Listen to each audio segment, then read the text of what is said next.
Huw Folks, arweinydd côr aelwyd y wain ddyfal.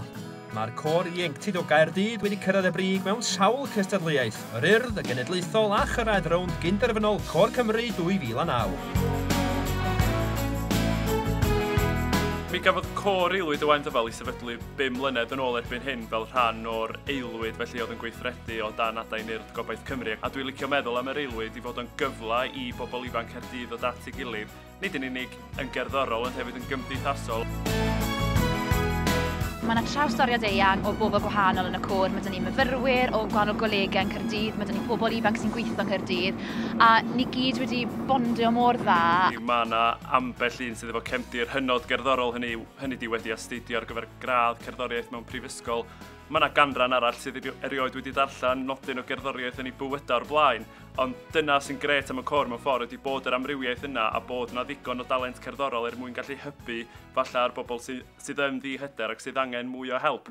Mae Huw'n fwy da iawn, mae newid dal i ni weid bod yn wych. Ond mae o'n wych ac yn glên, ond hefyd mae'n gallu bod yn blin weithiau. Slave driver. Mae fe'n gwybod beth mae'n moyn, a mae'n gwybod bod ni'n gallu'r neud, so mae'n trio cael y gorau mas o pob un o'n ni. A phan mae'r gwaith calad na'n taro deuddeg ac yn talu ar ei ganfed mewn cystadleuaeth, mae'n gwneud y wefr hyd yn oed yn fwy na bod gynno fi gôr sydd jyst yn dalentau cerddorol drwy ddi draw mewn ffordd. O leia nawr, ni'n mynd mewn o'r gystadleuaeth wedi bod yna o blaen. Ni'n gwybod beth mae disgwyl, ni'n gwybod bod y gystadleuaeth yn un anodd o bod safon uchel ofnadw. 2 flynedd yn ôl, mond un peth oedd ar eu meddyliau nhw, sef canu peth oedd nhw'n ei fwynhau.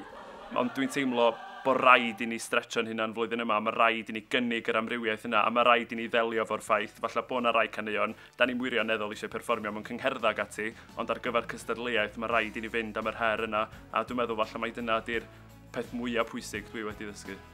Gyda Côr Cymru, mae'r beirniad i gyd o drama. Dyn nhw'n mynd ar nabod ni a dyn nhw'n mynd nabod côr eraill. Mae'r dudalen yn lan a ar y noson yn gyd sy'n Cymru. Os gawn ni gymaint o hwyl ag eithon ni 2 flynedd yn ôl, a wnaeth pawb roi 100% gobeithio allan ni gael perfformiad teilwng a fydden ni ddigon hapus. Mae gystadleuaeth cryf ofnadw yn blaen ni, ond fi'n meddwl bod ni'n barod am y sialens yna.